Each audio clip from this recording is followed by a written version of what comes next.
Fun.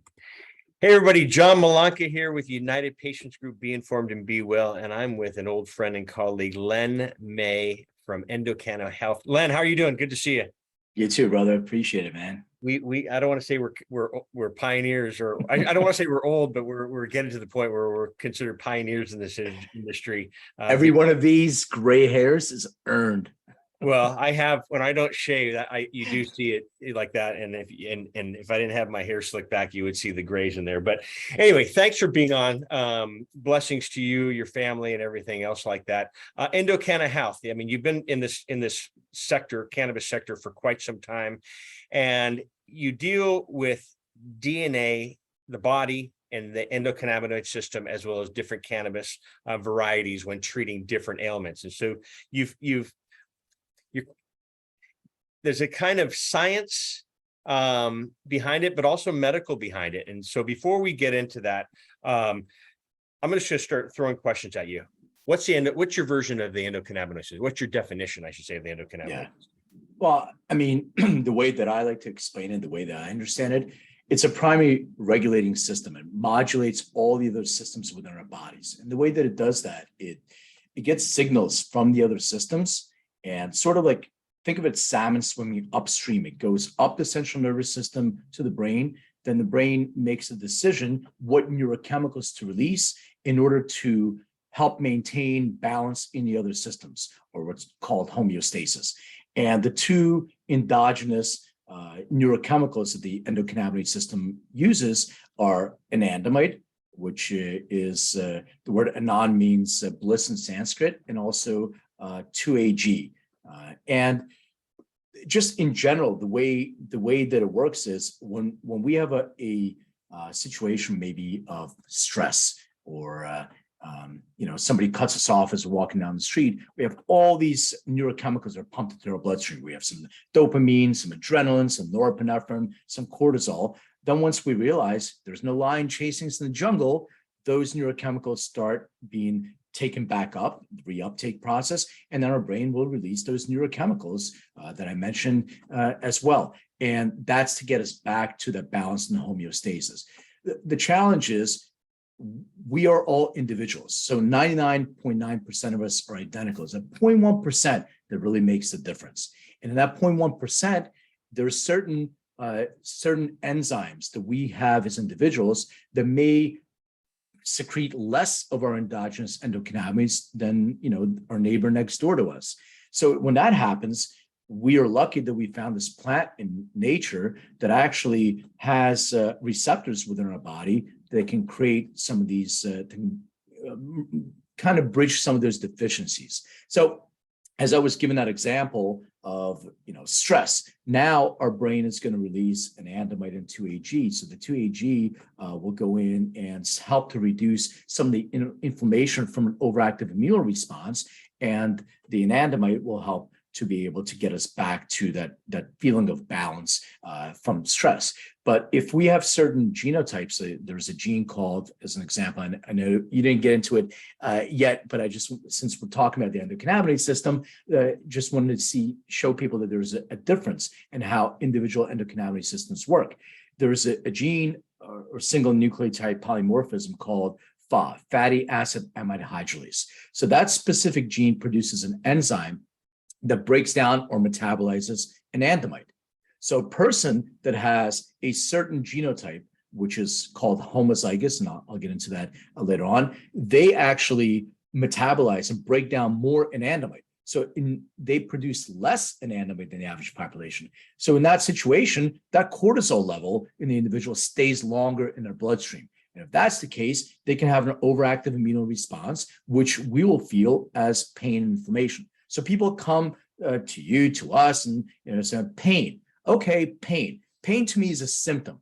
What else is going on there? Maybe there's an imbalance in your endocannabinoid system. What can we do to make sure that we bridge that gap in what you're naturally not producing? So by consuming, phytocannabinoids in the plant, it'll bind to that CB1 receptor, THC or delta 9 THC, and it'll release more anandamide that you can bridge. So that's really the way that the endocannabinoid, and it modulates all the other systems within the body, like I mentioned, And that's really how it works. It gets those signals and it's always working, but we have to make sure that we understand that everybody has their own individual endocannabinoid system. Well put. I love your description of the salmon swimming upstream as well. I always say cannabis is not a one size fits all. What works for me may not work for you, and vice versa.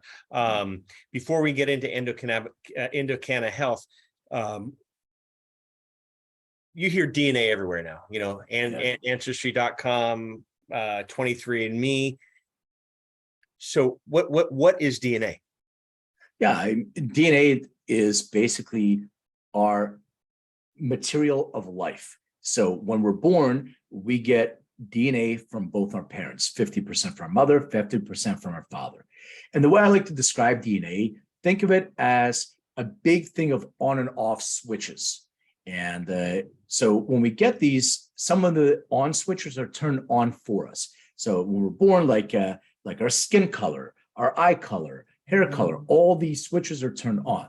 The rest of them are encoded messages. They're encoded in our, in ourselves personally, and our lifestyle. What we do will dictate whether we want to turn those switches on and off. So the way our lifestyle, what our nutrition is, our mindset, stress levels, exposure to heavy metals, all these things can dictate the expression, which is called epigenetic. And the way that works is you have your DNA, then you have, which is your encoding, then you have messenger RNA that goes from that DNA that gets the message and send it to another place with messages to create certain proteins. And these are the proteins or building blocks that we need in order to turn those epigenetic expressions on or off. Now, I feel everybody should know what their genetic predispositions are, regardless of cannabis or the endocannabinoid system, just in general. Because if you know these predispositions about yourself, you can take specific action to turn those on and off. And the way DNA communicates to us is like computers have a binary code, ones and zeros. And then we have a user interface on top of that. And DNA communicates in a 4-letter code, a C, a T, an A, and a G, which are called nucleotides. The combination of those 2 letters are your genotype. And that genotype is your 0.1%, what makes you unique. And when you look at a DNA report, they talk about a variant. So a variant is basically what difference do you have in you from the average population. So somebody maybe is more predisposed to X, somebody is maybe less predisposed to X. So it can be examples like if you have a predisposition to alcohol dependence. Well, you may know that about yourself because, grandpa and everybody else down the line, but there is a gene for that. Or maybe even more important, if somebody has a predisposition to opioid dependence. Now you go to your healthcare professional, your pain management specialist, and they give you an opioid. Well, 1 in 4 people may have a predisposition to opioid dependence. And if you're one of them, that can trigger that on switch, and now you're going to have a hard time. So understanding how to navigate through those and avoid those potholes in the road, that's where you're empowered with information. Some things you do want to turn on, and some things you want to keep turned off. If somebody has a predisposition to, cancer, we use this BRCA kind of gene for 50 years, looking at, breast cancer, etc. So if you know this about yourself, there's things that you can do. Your DNA is not locked in. It's not your sentence. You can control the epigenetic expression of that when you turn those switches on and off. With this, I'll use Corinne as an example. You knew Corinne, and cancer was in her family. Her mother had it, breast cancer. Her father had cancer a couple times. So is she, that's one thing we always discussed. Is she and her siblings, are they sitting ducks? We stayed on top of this health. We did our blood tests on a regular basis just to see, and I'm a big fan of blood tests, and I've shared this numerous times on a lot of my shows is, going through a blood test with a naturopathic doctor, an ND is the acronym. MDs will give you a blood test A through Z. Naturopaths will go A through double Z, and they will see where you're high on, what you're low on, why you're tired, why you're gaining weight, cortisol level, oxygen in your blood. I mean, the first time I did it, they said, I can tell, John, that you're sitting down, because right when we launched United Pace Group 2011, I did my first test. John, I can see you're sitting down because the oxygen in your system. I can tell you're only using half capacity of your lungs. Does your back hurt? Does your hips hurt? And I'm like, I'll be damned. It was because I was sitting down. So the first thing I did, I went and grabbed, a stand-up desk and got back into my workout routine. But we were just so engulfed with starting United Pace Group that I had to rechange myself to get back, and I tested myself a couple months later and everything was back. So that's why it's really important to stay on top of this. Endocanna Health, let's talk about, so thanks for endocannabinoid system as well as DNA. So what does Endocanna Health do, not only with DNA but with patients? So the goal of our company, I'll just say, when we met with the FDA, they asked us, what is the purpose of your test? And we said, to help individuals avoid a possible adverse event with their cannabis use. So we're not here to find what cultivar is going to get you the most high and anything that. It's not about that. It's about Grandma Mary, to make sure if she's going to consume cannabis for the side effects of her chemo treatment, we want to make sure that she avoids those adverse events. So the way that it works is, it's a DNA test. When we first started, we did research and we looked at every single gene or single nucleotide polymorphism that is a direct or indirect association with the endocannabinoid system. Once we found all the different SNPs, and we need to make sure that they have a peer-reviewed reference of a PubMed quality or equivalent to, so that everything has to have a reference. Then we approached a company called Illumina, who makes genetic equipment, genetic sequencing and genotyping equipment, and we asked them to make a chip for us. And I'll explain why a chip and how that works. But so they said they have this chip. It's called, it does a global screening. But when we looked at the global screening chip, it was missing a whole bunch of specific endocannabinoid markers. So what we did was we gave them, and we created a custom chip. So we genotype and sequence 675,000 different genes. Right now, they're directly or indirectly associated with the endocannabinoid system. Can you repeat that number? 675,000. And all humans have that many? Well, or you're testing. Good question. We're testing 675,000 now. We just finished our assay to validate whole genome sequencing. So we're going from 675,000 to 64 million. So it's not even the endocannabinoid system. We're going to be looking at nutrient deficiencies, vitamin deficiencies, anything and everything that we can do in individual skin. What kind of skin conditions are you predisposed to? What topicals may be more aligned with you or not? So all these things, and then disease markers as well. So we have, healthcare professionals that work with us through our clinics, through telemed and in person, and they can talk about specific diseases, which the test currently direct to consumer does not. We talk about symptomatic conditions. So an example would be Parkinson's, let's say.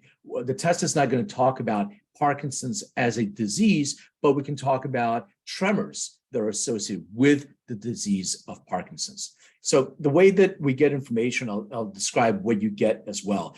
We get it twofold. Number one, there's a buccal swab. So you get a test kit, it's EndoDNA. You get the kit, we're HIPAA and GDPR compliant. You would swab the inside of your cheek. You would register on our portal, My DNA Live, and you would put it back in a box and ship it to our lab. Once you register, there'll be a timeline. It'll say the sample has reached the lab, it has been extracted and genotyped, and your results are ready. So that's the one way to get your information. The second way to get your information is if you've already done a 23andMe or an Ancestry, what you can do is take the raw data that you already have, upload it to our site, and we'll give you results in about 30 seconds or less. Wow. And when I talk about results, and for our listeners, this is audio and video. And for our audio, I'm on Len's website right now, Endo endodna.com, endodna.com. And so what Len is talking about right now, I'm kind of scrolling through the website as to what's going on. So I didn't want to cut you off there either. No, it's exactly it. So when you receive, I mean, you're showing the right things on the screen. When you receive your report, it basically looks at all the different symptomatic conditions associated with cannabis use and where your DNA can make a difference. So things like anxiety and stress, mood, sleep, pain and nausea, side effects of THC. Maybe some people are predisposed to some side effects. Some of them are common to just about everybody. Working memory impairment, yes, right here, when I'm consuming cannabis, I'm looking for my glasses for a half an hour, they're on top of my head, and then also, psychomotor control. So you shouldn't operate heavy machinery. However, I tend to drive better under the influence of cannabis than not. More careful, but you're not supposed to. So it's just between us, John. We're not letting anybody else know about that. but some things can be much more serious. Like there's a predisposition of psychosomatic effects, which is psychosis-like effects. Now, I've seen this happen maybe a handful of times in the last 10 years or so. And it's a perfect storm that happens. And the perfect storm is somebody has a predisposition to stress reactivity, PTSD, maybe slow rate of fear extinction. And when they consume an edible, which is a high amount of THC, when it goes through their liver, there may be a poor metabolizer, which is something else that we look at. We look at how you metabolize dosing based on metabolic function. So there are poor metabolites of THC. The liver is going to convert THC to 11-oxyhydroxide delta 9. It's going to go back into your bloodstream, bind to your receptors again, and be 5 to 50 times more powerful. But if you're a poor metabolizer, so number one, it's slower onset. Number two, it can last a lot longer. And if you have these predispositions of stress reactivity, et cetera, now you're having a stressful event. And if you have a predisposition to psychosomatic, which is psychosis-like effects, it can trigger that psychotic episode, which is a dissociative experience. And I've had some people be, hospitalized for that. So the idea is, if you don't know, it's trial and error. But at the very least, you want to make sure that you're looking at something. And the third part of that is drug interaction.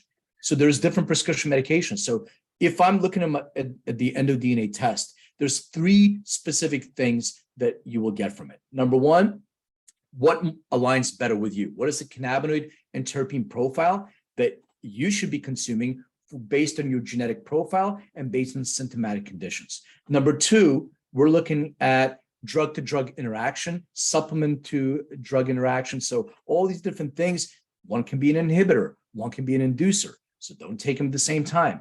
And the third thing is dosing. How much you should dose. We always were taught, first a low and slow, and we'll still continue to say low and slow, but we were taught about, milligram per kilogram. Well, my business partner and I are physically different. He's a bigger man than me and weighs more and is taller. If he and I both consume exactly the same amount of THC, he will have a much more intense experience than me because I am a normal metabolizer and he's a poor metabolizer. So it does have to do with that. And then from all those things, now that you know your ideal cannabinoid and terpene profile, now you can find products that are more aligned with you based on C of A's of different products and geofencing them as well. So question for you. So I'm 6'1", 195 pounds, and I'm very sensitive to salt, butter, alcohol, cannabis. I mean, I'm the type of guy that can have a glass of wine and be perfectly fine, where I have friends that, drink 3 bottles of wine and they're perfectly fine. And the same thing with cannabis. I have success, with a 2 milligram, 5 milligram. I hear others taking 25, 50, 100. I'm thinking, boy, oh boy. So with the example you just shared with your business partner there, can you see, with his metabolism being different than yours, can you see if he predisposed of an ailment before it happens? Is this part of what your test can show? Absolutely. Yeah, that's exactly what.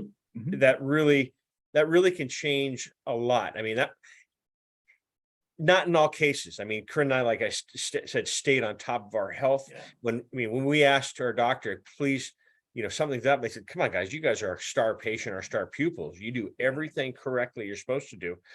And then all the blood tests came back 0 cancer. And it wasn't until 3 or 4 months later when we did an ultrasound is what actually showed it. And they said, holy shit. I mean, it's so having something like this for patients, family members, et cetera, doctors, even to share with their patients is really, hate the term game changer, and I'll use it, a game changer, because it can save a lot of people a lot of trouble if it's the type of cannabis they're taking. Cannabis is not a one size fits all, and I'm glad you talked about the drug to drug interactions. I always talk about age, weight, as you're mentioning with your colleague, sensitivities, the stage of the ailment. God forbid, I hope it's not cancer. Other modalities that the patient may be taking, but also drug to drug interactions. And so those are all things. And so that's part of your test. It shows cannabis, and I'll use sleeping pill or aspirin or. Yeah, well, I'll give you an example. I'll give you, so we have over 200 different prescription medications, and now we're adding supplements as well. So when I had COVID, I was taking 14 different supplements at a time. Like, how do I know how these interact? And can I take my CBD with that? And what about my other cannabinoids? So we started digging a little bit deeper. So I'll give you an example, like blood thinner medication. There's a specific interaction with things like warfarin. It can be an inducer. So you have to be really, really careful. Or SSRIs. We get people that contact us all the time. Hey, I want to get off of my antidepressant and I'm taking cannabis. Okay, well, speak to your healthcare professional or speak to one of our healthcare professionals. But we always tell, do not consume your prescription medication together with your phytocannabinoids. Stagger your consumption. How long you stagger for depends on how you metabolize. If you're an ultra rapid metabolizer, I'm an ultra rapid metabolizer of CBD. So, and there's 3 specific enzyme genes. Just for the audience to understand what that means, there's a series of genes called cytochrome P450. So CYP450 create every enzyme to help us metabolize different things. There's one for lactose. There's one for gluten. CYP2C9 is one for THC. 19 is CBD.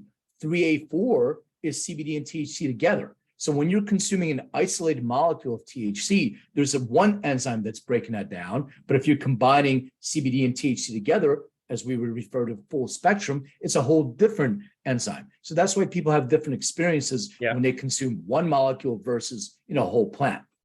Yeah, you talk about cannabis as I always talk about cannabis as medicine, but you talk about cannabis as medicine. Now, when you're pairing that with, I'll say, John Smith, or and you're saying, let me do your DNA. Are you pairing it with a strain or formulate? Maybe correct me if I'm wrong. I'm not a big fan of strains because you and I can get a seed from Hawaii, Maui, Wowie. I grow it in Northern California. You grow it Southern California. Our colleague grows it in Colorado, and someone else grows it in New York. Same seed, or even same clone from the mother. They will all come back different. And so when you're doing these tests, they say, okay, Mary, you're having issues. Go try a Blue Dream strain, or how do you make these recommendations? And it's a great question. I'm not a fan of strains.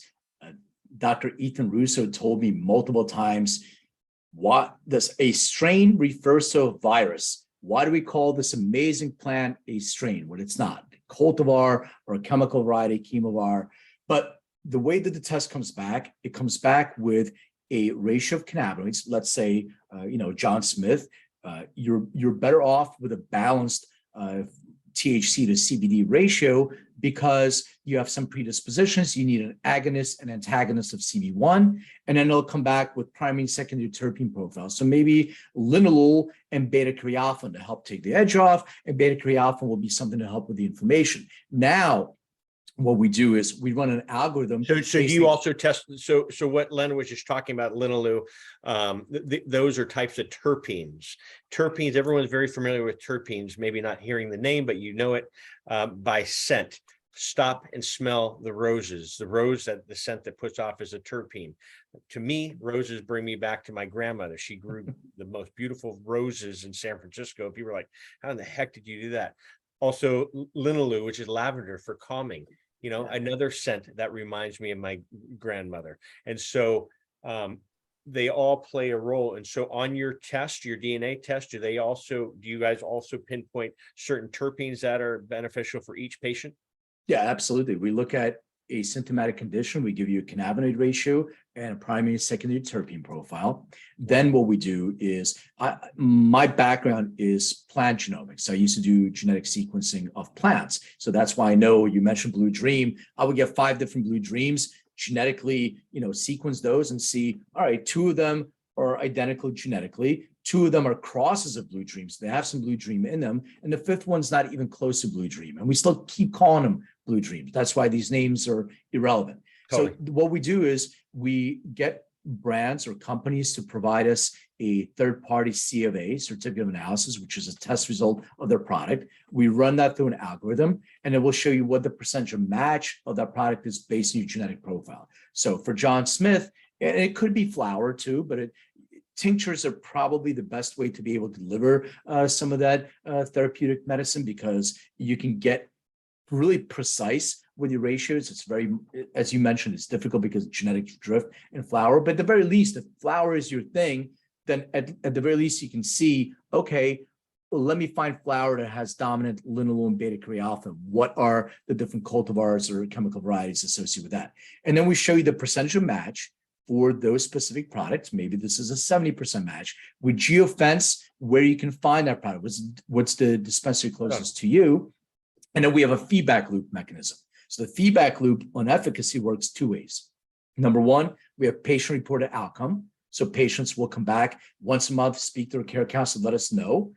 But more importantly, which creates a little bit of friction, because every single time somebody wants to report something, we always found somebody's feeling better, they're not incentivized to report. But we also provide, and we have a biometric device, an integration with biometric devices. So we have our own device called the Endo device. Right. And we also we integrate with Fitbit and Aura, et cetera, and we can provide you frictionless feedback. We can measure the things that we talked about, like blood oxygen level, heart rate variability, heart elasticity, all these different things, and we can measure the formulation that you got or was suggested for you. What's the efficacy of that? And we can modify that on a monthly basis, depending on how it's working for you. In addition, that data goes into the cloud. We use machine learning to make better predictive inferences, and we can make better predictive suggestions for more individuals that are archetypical. So somebody like John Smith, all right, that worked for John with his DNA.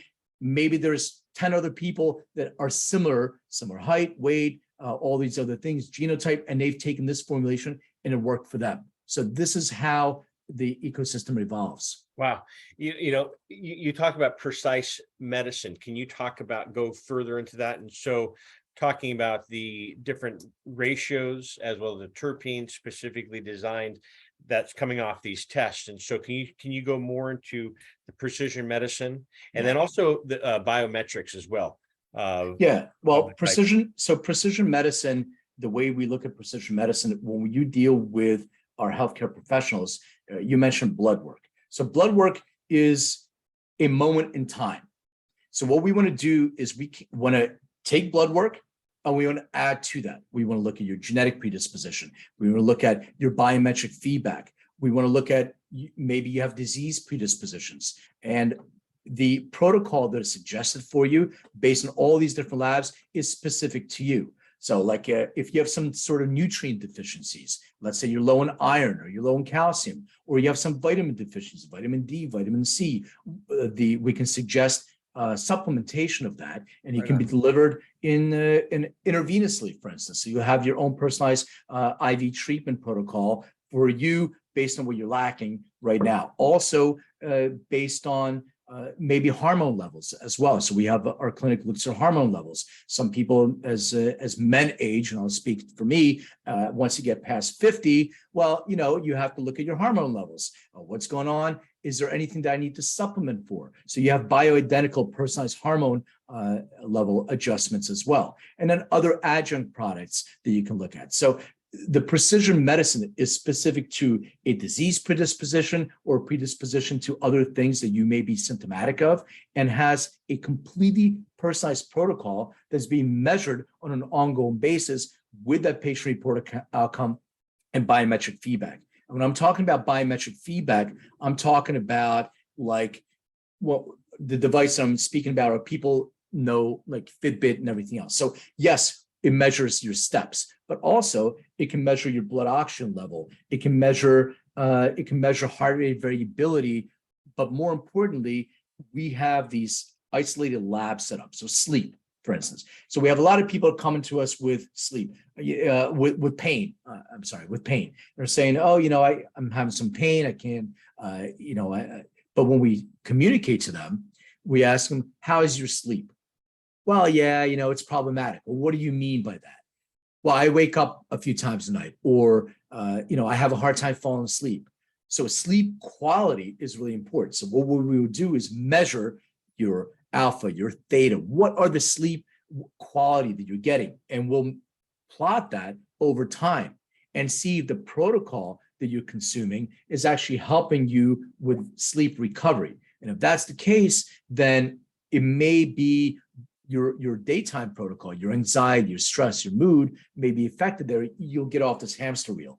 And the pain level can be caused, and I'm not saying it is specifically, but it may be caused from that cortisol release. So if you're stressed during the day, you have all this cortisol, you have an overactive immune response. Oh, my neck hurts, my back hurts, my knees hurt.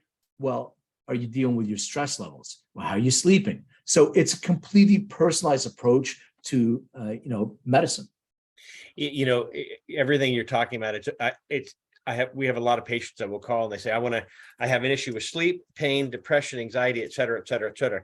And a lot of times I say, for the women that call, I said, not to get personal, but may I ask how old you are? And I said, I would go get a blood test to see where your hormones are. Yeah. They could be off, and and it's a domino effect of take care of the sleep. And guess what? You sleep through the night, you wake up. In many cases, not all, maybe pain-free. They're not they weren't tossing and turning all night, and their body's not all wrenched out. Their anxiety has dissipated. And it's a domino. Let's treat this. And a lot of doctors we've had on the show, Dr. Berriman, bless Dr. Frankel, who's passed away last year. We talked about Bonnie Goldstein, Dustin. Talk about, let's treat this first, and then the domino effect will go on. One thing that you haven't mentioned, but you've tiptoed around, or not tiptoed, but you've thrown a little pieces at it. I'm a big fan of journaling. I tell families and patients, even doctors, have them journal. At this time, my pain level from 1 to 10 is an 8. Okay. I ingested some medicine, and however, well, how do I feel now? But also write down, did I exercise that day? Did I sleep well that night, the night before?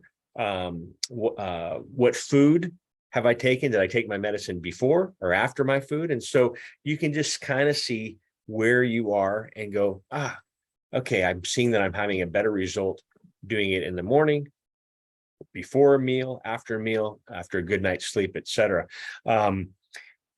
You come a long way, man. Hearing all the things, because I do all this stuff, but I piecemeal it out from our doctors of this, acupuncture of this, I get our blood test, but I think I love it that, and I'm a big fan of IV treatments from, knock on wood, we would never get flu shots. That was our flu shot. We'd get IV, and they do everything from vitamin C to kidney and liver cleanse, immunity boost, et cetera, et cetera, et cetera. And so, that's something that I have recommended and spoke about quite a bit over the years.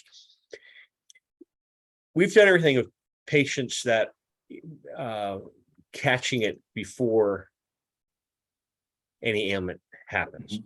What happens what can you recommend with a patient that has been diagnosed with something? Because when you get diagnosed, I'll say, use Corinne as an example, to hear those words, you have cancer, I mean, your life just comes to a halt, and you will try anything and everything. And, if it says, and I always talk about it, if it says eat a blue pen, give me a whole box of them. Yeah. So you're trying everything. And it's, I don't want to say it's in panic education form, but you're kind of going through something like that. Is this something that could be beneficial to someone that has been diagnosed with something as severe as cancer, that they can get a DNA test, see where they are, and hopefully try to find the ratio that works best for you? Corinne's father had stage 4 lung cancer metastasized to his brain. For him, he had success with 4 parts THC, 1 part CBD, where others have had a 1-to-1 ratio with success. We did everything with Corinne, and she had pancreatic cancer, which some of our audience members know and knew her, and our new members, our followers, that was my wife, Corinne, who had, didn't drink, didn't smoke, did everything you're supposed to do, but it was diagnosed with pancreatic cancer. And she lost her battle after 4 months. I can't tell you, Len, how many pancreatic cancer patients, families that I speak to, that their loved one was diagnosed and 48 hours later, so they pass. And so, which is very common.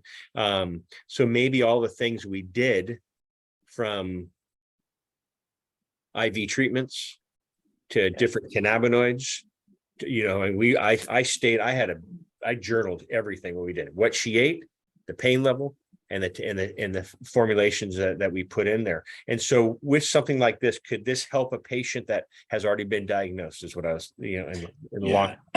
Yeah. And I mean, what you said about Corinne is right on. Yeah. And people, it's really an individual thing. Do you want to fight? So unfortunately, a lot of people come to us or look at cannabis as a last resort. Totally. And it shouldn't be. It can be an entry level Or combination. Yeah. I tell people, if you're going to go that route, I'm not telling you to stop. You can incorporate cannabis. It's not going to zero out the chemoradiation that you're doing. 100%. It could be beneficial for sleep, mood, appetite, pain relief, and as well as healing. Yeah, and there are studies that you can find on PubMed that show chemo with phytocannabinoid treatment is more efficacious than each one of them alone. Yeah. So yeah, absolutely. To answer your question, yeah, so we're not a diagnostic test. If you're already diagnosed, you can speak to our doctors and find out what the protocol is. And if cannabis is something that you want to consume, that's part of your protocol, then absolutely, you should know exactly what type of cannabis will work for you and for different kind of things. Some of them can be the anxiety, the stress and anxiety you have to deal with getting that diagnosis. Let's see what we can do to find something calming. You don't want to consume something that's actually going to exacerbate that stress level. You want something that's calming. And once you find those things and start addressing those things, help your body to heal. We're not making any claims that, cannabis has been able to shrink tumors, etc., but it has been. There are studies associated with that. So our goal is to be able to address those symptomatic conditions while hopefully we can actually help the patient, move on to a successful treatment also. But it is truly a personal experience, and we're doing it. We just are in the beginning of a pancreatic cancer study now under an IRB. So with a doctor group out on the East Coast, and we'll be speaking and publishing on that as well. We're in a phase 2 clinical trial with Harvard Medical on the association of anxiety and how cannabis can address anxiety and stress. We just completed a study at CU Boulder on the correlation between stress and pain and how cannabis can support with that also. So there's so many different factors, but once again, it is a personalized experience. It's not a panacea. It's not like, oh, I have something, I'm gonna just, consume some cannabis and it's all goes away. It's all the things that you just talked about, John. It's being able to know yourself, take good care of yourself, put good things in your body, put good things in your mind, control your stress levels, reduce your exposure to mercury, heavy metals, all these different things, and monitor yourself. The more you know about yourself, the more empowered you are to make those smart decisions in your own personalized health and wellness. Man, that's I know we're both aging ourselves here, but I turned 55 this last summer here, and you know, I'm a big fan of supplements, and I've taken supplements for years. And I was turned on to by my aunt, who was a chiropractor back in the 80s.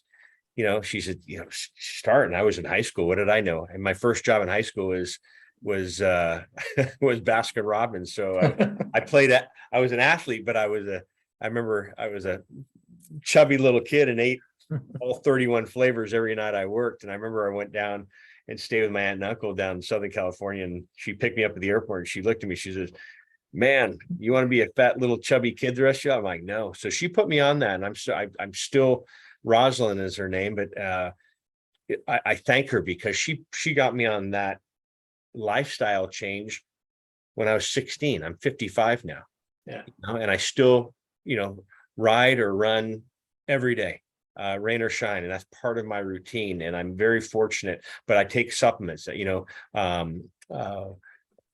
think is really important. Keep the inflammation down, keep the dis-ease, as you mentioned, out of the body. And so, something like this, I'm going to try it. Do a test. So there's two different things. I could, one, submit my ancestry.com or 23andMe DNA test to you, or if you don't have that, I can take a test directly from your company that will show my DNA, and then with that, it can incorporate what type of cannabinoids work best for me, as well as supplements, as well as terpenes. Can you talk about that before we sign off? Yeah, absolutely. That's exactly what you get. So you go into endodna.com. You can order your full EndoDNA test, which retails for $199, and we're giving your audience a special discount. So you can communicate to them. The code is UPG20, and that's the code that you can give to your audience. And it's across the board over any product that EndoDNA. And I'm assuming the sells. 20 is a 20% off. Yes, 20% off any. Yeah, so any products. And then the second way is if somebody's taking a 23andMe ancestry, my family tree DNA, you can download your own data file, upload it to us. It's $49.95 retail, and you get your results instantaneously within 30 seconds or less. Wow. It'll go through a personalized wellness plan. It'll have a health profile, which will give us a baseline, and we can measure against that health profile. It'll give you your report on all the different symptomatic conditions, your personalized wellness plan on sleep, pain, anxiety, mood, cognitive function, etc., all the way to a cannabinoid and terpene ratio. And then in the marketplace, it'll show you products that are more aligned with you. And then you can, if you choose to speak to our care counselor or one of our physicians, we can talk about all the other things that we discussed: supplementation, personalized supplementation, hormones, all those other things, and biometric feedback. The most important thing is make sure that you are on top of your health on an ongoing basis. One last example, really, really quick. So I hate blood tests. I am all tattooed, so needles don't bother me. But it's that needle going into my vein, extract. I can't stand it. It stresses me out more than anything. So I went and I got my full physical after turning 50, whatever, and I got my results back. And and I go to an integrated functional doctor, and everything was perfect. And she said, "Your blood glucose level is a little bit higher." She goes, "It might be due to stress, but if you're really concerned about, wear a glucose monitor and see if there's any changes." And this is why I want to bring this example, because when I wore a glucose monitor for 2 weeks, everything was cool. I mean, one time I had a Starbucks drink that I think had more sugar and it spiked my glucose level. But because when I did my blood work, it was a moment in time, the cortisol level of stress was released. It actually accelerated more blood glucose. So it showed it up on a test. But if after I looked at it for the next several weeks, and we looked at it again, it was fine and normal. So these things you have to be on top of it on an ongoing Why? basis. Because you were aware of it? Yeah, because I was super stressed. Yeah. If you want to hear a funny last story, so I'm getting my blood work done. I told the doctor I don't do really well with blood work. You got to lay me down. Start seeing stars. I've never actually physically passed out, but I was close. So I come in the morning. They said don't eat or drink. Right, that's what I heard always in my life. So I come in. I sit down in this kind of lounge chair. And she's like, "Are you ready? Did you have anything to eat?" I said, "No." "Did you have anything to drink?" I said, "No." She goes, "No, you're supposed to drink water."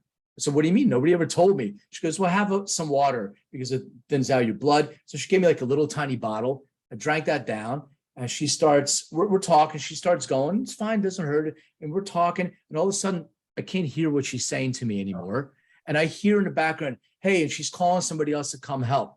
And they run over, and then I kind of come through it, and I'm like, "What's going on?" She goes, "Oh, I think you were out of it a little bit." I'm like, "Oh, let us give you some juice." So she gave me some juice. I'm drinking some juice. I'm like, "Oh, okay, I'm feeling better now. I'm good." She goes, "Okay, we'll continue." So she had to stop getting my blood. I had to go redo it again. Oh, so no. Yes, I was super stressed. So that cortisol level accelerated the amount of glucose. It's funny. Yesterday I did my blood test, and they did 33 panels, and I laughed because the very last one here Yeah. says cortisol. Yeah. So after reading Yeah. all these things, so I was in there, and even the lady that took my blood yesterday, she's like, "Oh my God." I said, "I know." So she printed out 33 labels, and I said, "Well, at least you'll never forget," because she went right down, John Malanca, John Malanca, John Malanca, John Malanca, and she wanted to make sure that I could see all that. And I go, "Well, at least you won't forget me." Huh? She goes, "Yeah, I won't forget you." But anyway, Len, I appreciate you coming on. Again, you've been a fan of United Patient Group, the show, and what we've done over the years, even with the Sacred Plant. We did things in Dr. Frankel's office, and so I love where you started and where you're going. I mean, congratulations. I'm a big fan of people having success in whatever they're doing, but to do this, and like I said, everything you're doing, I've piecemealed out, and now knowing that you can do that. And so again, for our audience, and thank you, Len, for that, you can, the code 20% off code is UPG20. Len is always available, I should say, or he's reachable, I should say. They do have great customer service. People answer emails, phone calls, etc. over there. And so you can find Len at Endocanna Health, but the website is endodna.com, endodna.com. Any parting words for our audience?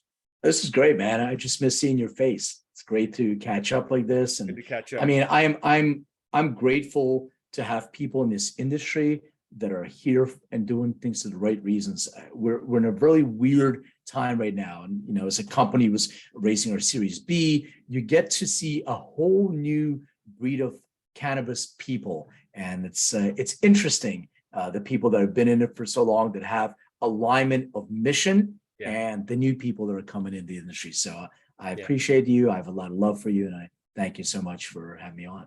Right back at you too. So everyone, Len May, this is John Malanca with United Patient Group. Be informed and be well, and we'll see you soon. Have a great day, everyone. Bye-bye.